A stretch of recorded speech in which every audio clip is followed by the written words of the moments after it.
Bismillahirrahmanirrahim. Assalamualaikum warahmatullahi wabarakatuh. Perkenalkan kami dari kelompok 4, izin untuk mempresentasikan tugas atau tugas besar dari mata kuliah AI atau Artificial Intelligence yang diampu oleh Bapak Dr. Insinyur Aradea STMT. Nah, di sini kami mengambil tema AI with Python yang berjudulkan Sistem Rekomendasi Karir berbasis Machine Learning atau ML yang menggunakan model utama yaitu algoritma Random Forest. Boleh slide selanjutnya. Nah, di sini ada anggota kelompok ya, ada Diva Hamdan, Muhammad Galuh Ferry Rakian, saya sendiri, Raden Iqbal Ihsanul Mulki, Gita Syafira Azahra, dan juga Najwa Syauhan Najil Sofwan. Selanjutnya. Nah, untuk daftar isi ini yang pertama ada cara mengunduh dan instalasi tools, kedua ada pengenalan lingkungan kerja, yang ketiga deskripsi persoalan kasus, yang keempat deskripsi solusi penyelesaian kasus, yang kelima penerapan kasus menggunakan tools, dan juga yang keenam kesimpulan. Selanjutnya. Nah, untuk pendahuluan ini saya serahkan ke rekan saya Diva, dipersilahkan. Baik. Pemilihan karir adalah keputusan penting, namun banyak orang kesulitan menentukan jalur yang sesuai dengan minat, kepribadian, dan kemampuan mereka. Kurangnya akses informasi membuat proses ini semakin rumit. Untuk itu, penelitian ini mengembangkan sistem rekomendasi karir berbasis machine learning dengan algoritma random forest, agar saran karir yang dihasilkan lebih objektif, akurat, dan sesuai dengan profil pengguna. Selanjutnya saya akan memaparkan cara unduh dan instalasi tools. Yang pertama, pastikan ide Python tersedia seperti Jupyter, Notebook, VS Code, dan Cursor. Kedua, unduh Python di situs resmi. Ketiga, pastikan import library Python yang dibutuhkan. Selanjutnya di mesin pencarian ketik Google Colab lalu pilih hasil yang muncul di urutan paling atas dan pastikan sudah masuk atau login dengan akun Google. Ini adalah tampilan awal Google Colab atau Open Notebook. Dapat dimuat dari berbagai sumber melalui navigasi di kanan. Jika belum memiliki notebook, baru dari awal klik tombol biru atau plus new notebook. Setelah notebook terbuka, gunakan sel 1 untuk mengimpor seluruh library pendukung. Selanjutnya, pengenalan lingkungan kerja tools. Python digunakan sebagai bahasa pemrograman utama dalam pembuatan sistem ini. Pustaka Scikit-learn berperan dalam membangun dan melatih model random forest, sementara Pandas dan NumPy digunakan untuk memproses dan memanipulasi dataset. Visualisasi hasil evaluasi model dilakukan menggunakan Matplotlib. Seluruh aktivitas pemrograman dilakukan dalam lingkungan Jupyter Notebook yang menyediakan antarmuka interaktif untuk dokumentasi dan pengujian model secara bertahap. Berikut adalah tampilan dari tools yang kami gunakan. Ada menu file dan menu edit. Selanjutnya saya serahkan kepada Najwa.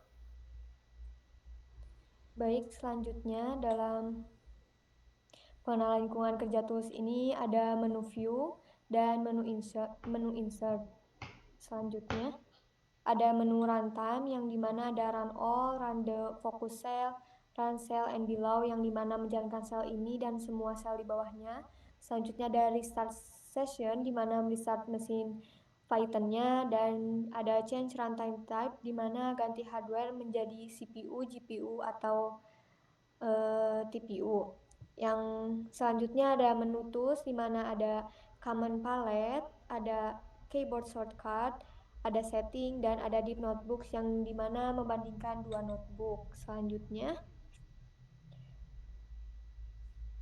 di sidebar kiri tentunya itu ada garis 3 yang dinamakan TOC atau Table of Contents, di mana panel ini menunjukkan daftar isi dari notebook berdasarkan sel bertipe section header atau markdown. Yang kedua ada gambar file insert, di mana itu merupakan find and replace yang digunakan untuk mencari teks atau kode. tertentu di seluruh notebook dan mengganti kata tertentu. Dan yang ketiga itu ada kode snippets, di mana panel ini berisi potongan kode siap pakai dari Google Colab seperti akses GPU, mengecek RAM, atau disk. Contohnya yaitu ada visualisasi, ada contoh menginstal untuk library, dan contoh untuk penggunaan Pandas, NumPy, atau Skitlearn. Yang keempat itu ada gambar seperti key, merupakan secret di mana tempat untuk menyimpan API, token, password, dan environment variables penting. Dan yang terakhir itu ada gambar file di mana merupakan file manager Colab. Selanjutnya deskripsi persoalan kasus yang kita ambil yaitu banyak individu mengalami kesulitan menentukan pilihan karir yang sesuai dengan profil diri mereka. Kesulitan tersebut muncul akibat keterbatasan pemahaman mengenai minat, kepribadian, dan kemampuan diri, serta kurangnya akses terhadap informasi karir yang relevan. Tanpa bantuan sistem yang terstruktur, proses pemilihan karir cenderung subjektif dan tidak berbasis data. Oleh karena itu, dibutuhkan sebuah sistem yang mampu mengolah informasi secara personal, secara komprehensif untuk menghasilkan rekomendasi karir secara objektif. Dan selanjutnya, solusi untuk penyelesaian kasus yang kita ambil ini, kita membangun sebuah sistem rekomendasi karir berbasis machine learning dengan algoritma random forest sebagai model utamanya. Algoritma ini dipilih karena kemampuannya menangani variabel dalam jumlah besar, menghasilkan prediksi yang stabil, serta memiliki tingkat akurasi yang baik. Serta dataset sintesis yang digunakan terdiri atas 8.000 entry yang mencakup variabel minat, tipe kepribadian MBTI, kemampuan, nilai akademik, dan usia. Model ini juga dilatih untuk mempelajari pola yang menghubungkan karakteristik individu dengan jenis karir tertentu sehingga sistem ini dapat memberikan rekomendasi yang relevan tentunya.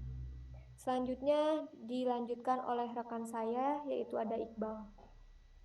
Baik, untuk dataset yang digunakan, dataset itu berjumlah 8.000 data yang memuat variabel-variabel seperti minat pada berbagai bidang teknologi, hukum, bisnis, kreatif, dan medis.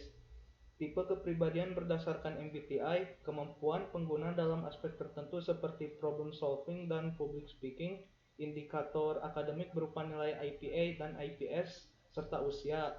Variabel-variabel tersebut memberikan gambaran komprehensif mengenai profil pengguna sehingga model dapat memprediksi kecocokan karir secara lebih akurat. Pelatihan model random forest. Dataset berjumlah 8.000 data yang memuat variabel-variabel seperti minat pada berbagai bidang, teknologi, hukum, bisnis, kreatif, dan medis. Tipe kepribadian berdasarkan MBTI, kemampuan pengguna dalam aspek tertentu seperti problem solving dan public speaking, indikator akademik berupa nilai IPA dan IPS, serta usia. Variabel-variabel tersebut memberikan gambaran komprehensif mengenai profil pengguna sehingga model dapat memprediksi kecocokan karir secara lebih akurat. Baik, selanjutnya.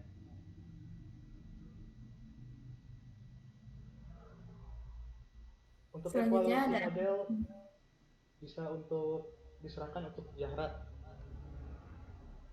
Selanjutnya ada evaluasi model. Model dievaluasi menggunakan beberapa metrik seperti akurasi, classification report, dan confusion matrix. Evaluasi dilakukan untuk memastikan sejauh mana sih model itu mampu melakukan klasifikasi secara tepat. Nah, selain itu, analisis fitur importance menunjukkan variabel mana yang memiliki pengaruh paling besar terhadap prediksi karir. Nah, hasil evaluasi membuktikan bahwa model random forest memiliki performa prediktif yang baik dan layak dijadikan mesin rekomendasi.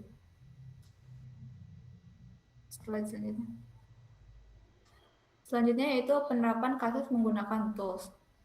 Model yang telah dilatih diterapkan pada sebuah UI atau antarmuka input sederhana yang memungkinkan pengguna memasukkan data pribadi mereka seperti minat, kepribadian, kemampuan, nilai akademik, dan juga usia. Nah, data tersebut kemudian diproses oleh sistem dan menghasilkan rekomendasi karir berdasarkan hasil prediksi model random forest. Implementasi ini membuktikan bahwa machine learning itu dapat digunakan secara praktis untuk mendukung pengambilan keputusan karir. Oke, selanjutnya output system akan dijelaskan oleh Saudari Galuh. Ya, terima kasih kepada Zahra dan juga rekan-rekan saya yang lainnya yang telah memaparkan PPT ini. Nah, kita sekarang masuk saja ya ke demo aplikasi atau sistem yang akan saya share screen. Bentar.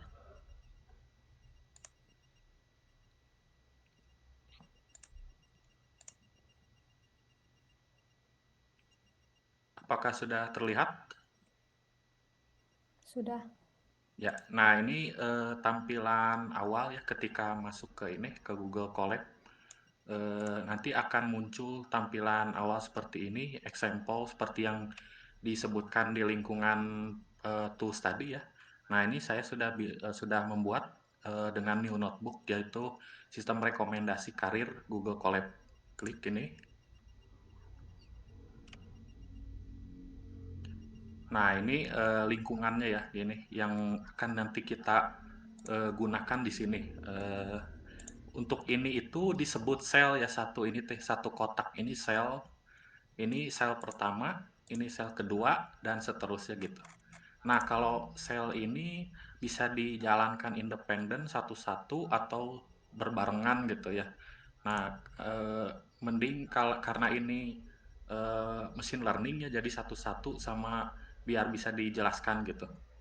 Nah, gimana caranya menjalankan semuanya ini? Kita ke edit. Nah, nanti ada ke ini. Nah, kode sel nanti akan menjalankan semuanya gitu. Nah, kita masuk saja ya ke pengujiannya.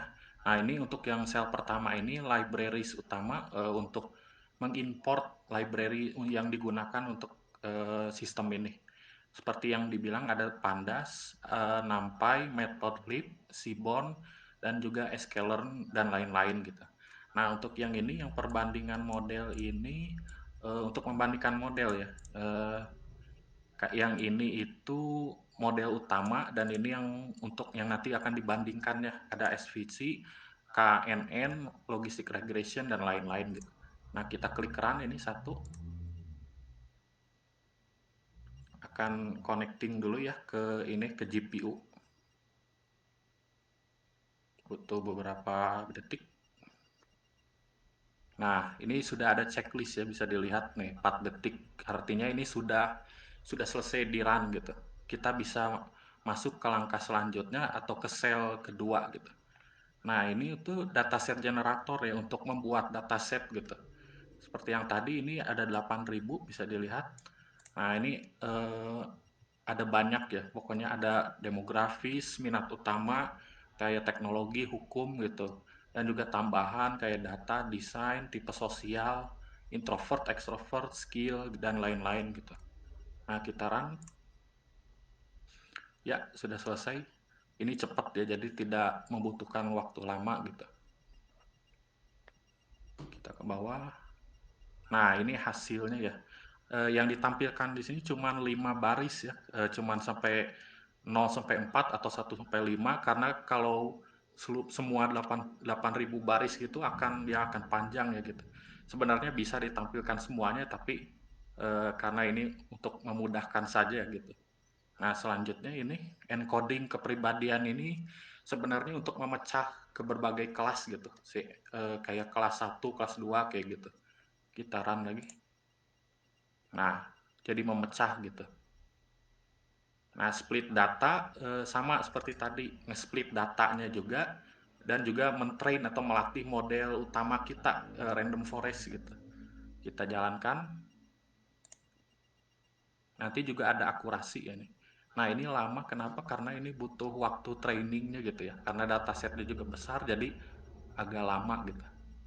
Nah, 9 detik, butuh 9 detik ke bawah. Nah, ini sudah di-train ini akurasinya berapa? Ini 0,833. Nah, ini itu 83% ya, berarti akurasinya 83%, yang dimana 83% itu sudah bagus ya. Nah, range model yang bagus itu berada di 70-90% itu sudah bagus. Nah, yang model kita pilih itu random forest sudah mendapatkan 0,833 atau 83%. Nah, bagus ya. Nah, selanjutnya ke sel berikut, karena ini udah yang lain-lainnya.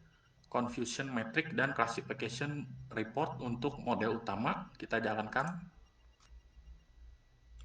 Nah, ini bisa dilihat kalau confusion matrix itu seperti bagaimana model memprediksi dengan benar gitu. Nah, kalau yang kita lihat ini software engineer, ini kan biru gelap ya, 7,7E plus 02 itu 770 gitu. Nah, dari 770 ini orang yang diprediksi ini software engineer dan itu benar gitu. Artinya ini seberapa besar model yang memprediksi karir dengan benar gitu. Nah, diagonal ini benar. Nah, kalau misalkan yang lain ya seperti kayak saya ambil misalkan UI UX designer. Nah, kalau ada orang yang menggunakan sistem ini, walaupun dia bukan UI UX designer beneran seperti yang software engineering ini, tapi dia ada terkait ke teknologi gitu ya, ke interface, ke artistik lah pokoknya gitu. Jadi bukan benar-benar 100% tepat, ada 90%-nya gitu. Nah, ini bisa dengan warna ini kita bisa tahu mana yang ini yang benar-beneran 100% gitu. Nah, di bawah juga ini ada skor-nih ya.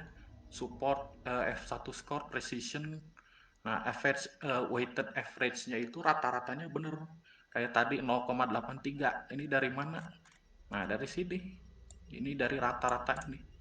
Jadi dari keseluruhan ini diambil, jadi hasilnya rata-rata 83% si model akuratnya gitu. Jadi cukup bagus gitu.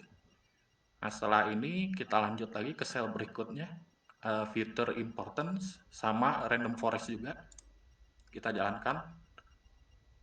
Nah, kalau yang filter importance ini menunjukkan data atau kelas mana yang berkontribusi lebih besar gitu, berkontribusi besar kepada model random forest gitu. Nah, ini minat teknologi paling berkontribusi ya ke modelnya gitu, ke trainingnya. Karena betul, karena di atas ini saya input di dalam dataset generator ini saya input itu minat teknologi lebih besar gitu. Jadi benar ini lebih berkontribusi gitu. Nah, bisa dilihat. Nah, kontribusi yang paling kecil itu ada di kepribadian ya, di keseluruhan kepribadian gitu. Yang paling banyak itu di kayak minat-minat gitu. Nah, sini. Selanjutnya kita ke sel berikut. Nah, ini untuk melakukan perbandingan ya dengan model-model lain yang kita pilih itu. Nah, yang utama RF, Random Forest. Nah, Random Forest ini model utama yang kita pilih, kita bandingkan dengan model lain. Kayak SVM, KNN, dan juga Logistic Regression. Gitaran. Nah, ini mungkin akan lama ya, karena ini juga membandingkan model, jadi agak lama gitu tunggunya. Jadi kita tunggu. Karena membandingkan ada lumayan ini, modelnya banyak gitu.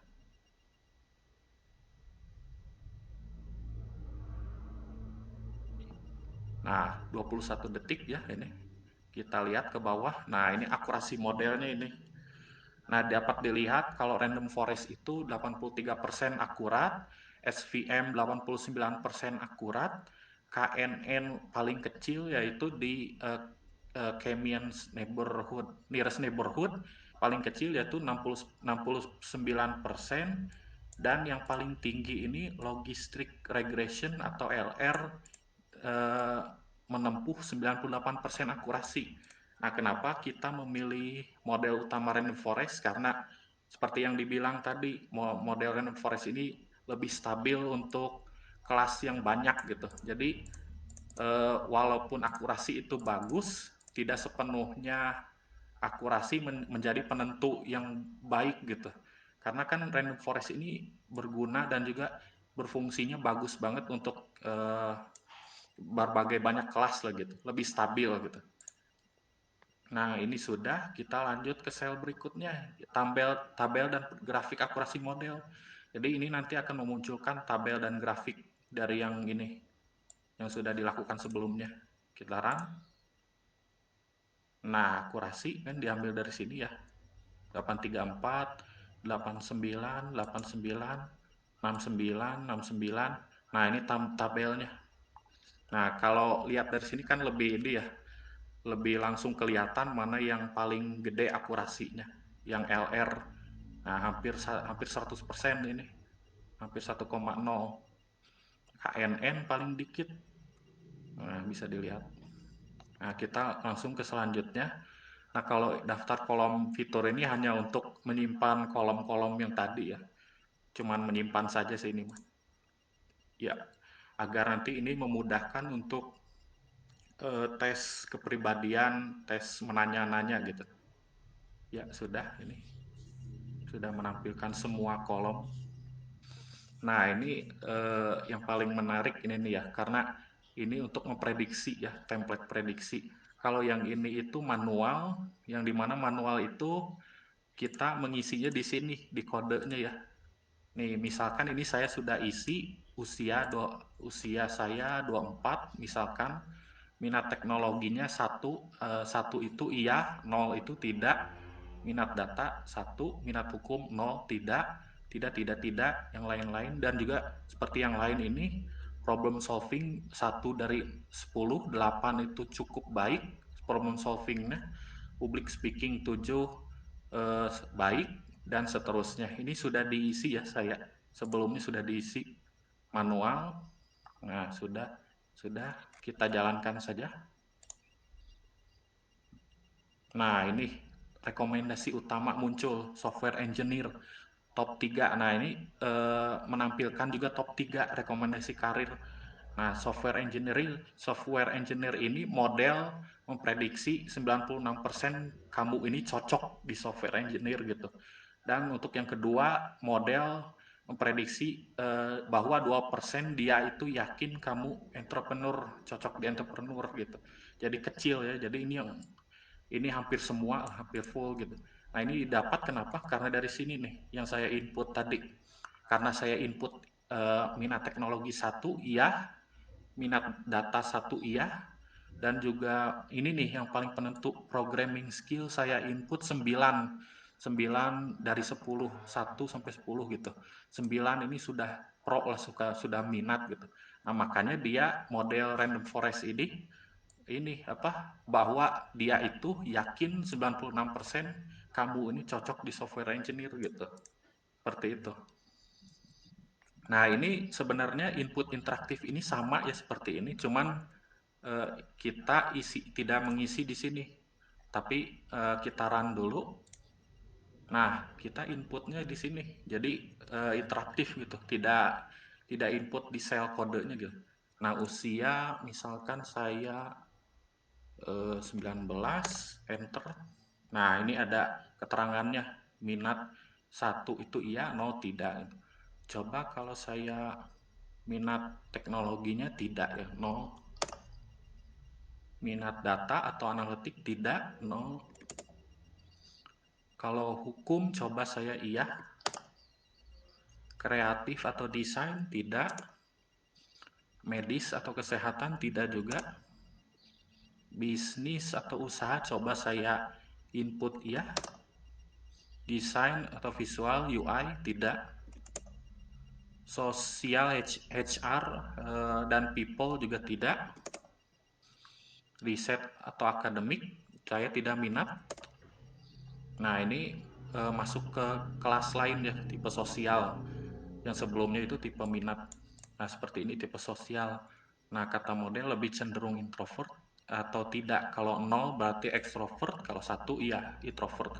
Saya input saya itu extrovert, jadi tidak.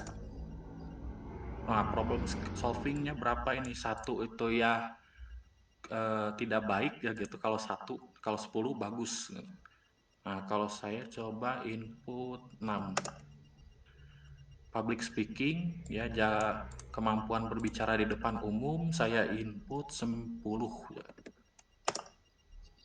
Nah, program coding, skillnya berapa? Saya input 1. Kalau leadership, kepemimpinan, saya input 8, coba. Teamwork, kerjasama dengan orang lain, saya input 7. Kreativitas 6. Manajemen waktu 8. Nah, selanjutnya ini nilai akademik IPA atau STEM ya, dari nilai rapor lah, dari SMA misalkan gitu. Ini dari 50 sampai 100. Kalau misalkan saya dapat 84 di IPA dan di IPS 91. Nah, untuk yang terakhir ini MBTI ya, atau kepribadian juga ini, INTJ, INTP, dan seterusnya gitu. Coba saya input ENFP ya, ENFP. Nah, sudah selesai. Iya, betul kan? Sudah selesai.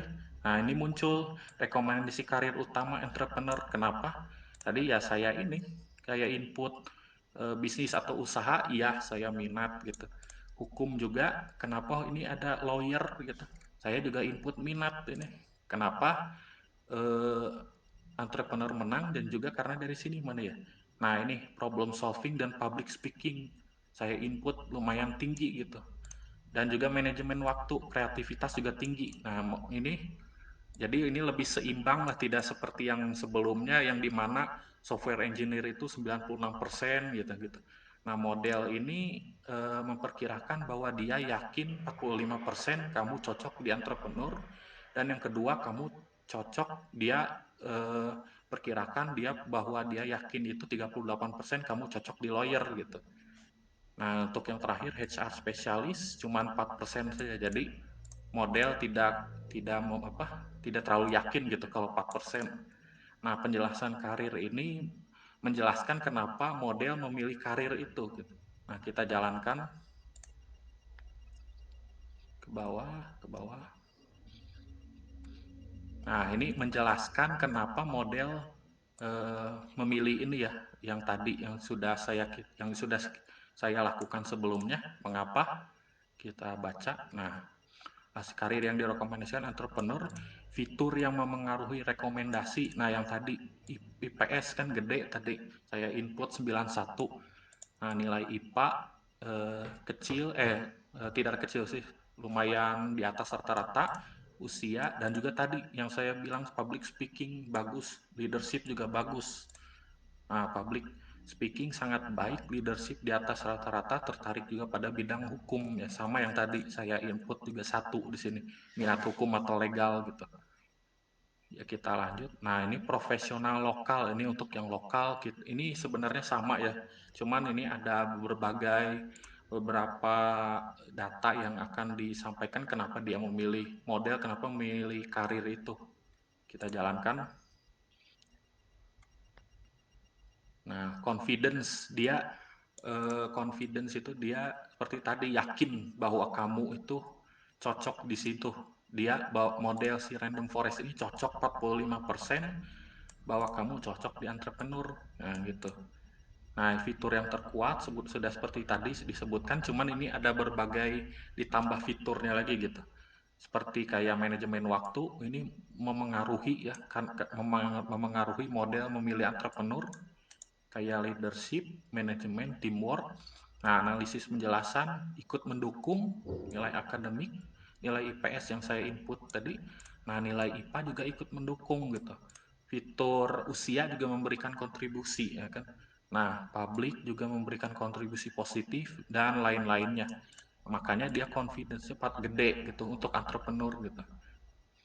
Nah, ini versi pro-nya ya saya. Jadi ini tuh yang 3 akhir ini tuh sama menjelaskan kenapa model itu memilih karir itu untuk kamu gitu. Jadi ketiga ini sama-sama menjelaskan gitu si reasoning dari modelnya gitu. Kita jalankan. Nah, sudah. Nah, prediksi confidence sama sih sebenarnya, cuman ini lebih pro gitu. Sama. Nah, nilai akademik mendukung profil karir ini. Kemampuan leadership ikut mendorong hasil prediksi. Teamwork termasuk faktor penting. Kemampuan problem solving tinggi sangat menunjang prediksi ini, di mana entrepreneur itu kan kalau untuk harus menjadi entrepreneur itu problem solvingnya juga harus cukup mumpuni gitu. Nah, berkontribusi signifikan kreativitas skill 6 dari 10, dan skill programming itu berkontribusi signifikan. Jadi kenapa tadi nggak ada kayak UI UX dan juga nggak ada software engineering, karena ya 1, saya input 1 dari 10 gitu, karena sangat tidak punya skill programming lah gitu. Nah, mungkin itu yang dapat saya sampaikan dari seluruh ini. Intinya itu ya, model random forest ini cukup bagus sih untuk rekomendasi karir. Kenapa ya tadi, karena stabil gitu. Nah, mungkin begitu saja yang dapat saya sampaikan. Mohon maaf kalau ada kesalahan atau kesalahan lainnya lah, atau kekurangan gitu. Kita tutup saja. Terima kasih kepada semua, kepada Bapak juga, pada rekan-rekan saya yang sudah menyampaikan PPT. Kami dari kelompok 4 kelas E izin undur diri. Wassalamualaikum warahmatullahi wabarakatuh. Baik, kesimpulan dari presentasi kami yaitu sistem rekomendasi karir berbasis algoritma random forest berhasil menunjukkan bahwa machine learning dapat membantu individu memilih jalur karir secara lebih objektif dan berbasis data. Dengan memanfaatkan data seperti minat, kepribadian, kemampuan, dan nilai akademik, serta usia, model mampu memetakan karakteristik pengguna terhadap pilihan karir yang relevan. Evaluasi menunjukkan performa model yang baik sehingga sistem ini layak digunakan sebagai alat bantu pengambilan keputusan. Implementasinya melalui antarmuka input sederhana menjadikan sistem ini mudah digunakan sekaligus efektif dalam membantu pengguna memahami potensi diri untuk menentukan karir yang paling sesuai. Mungkin sekian dari kelompok kami, kurang lebihnya mohon maaf, ditutup. Assalamualaikum warahmatullahi wabarakatuh.